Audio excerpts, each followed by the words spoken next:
Et donc là, on voit dans cet article de la Tribune, là, que je n'ai pas en accès complet, que l'État a l'intention d'utiliser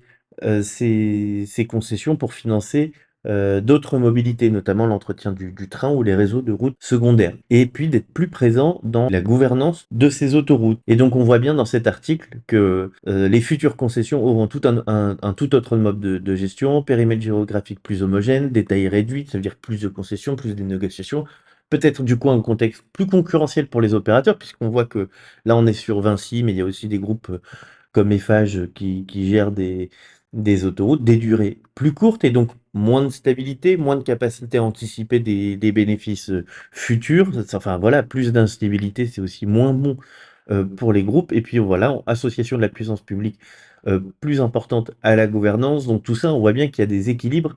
qui se redessinent et que ce sera peut-être une branche qui sera un peu moins lucrative pour des groupes comme Vinci. Et donc ça, c'est aussi un sujet qui pourrait faire venir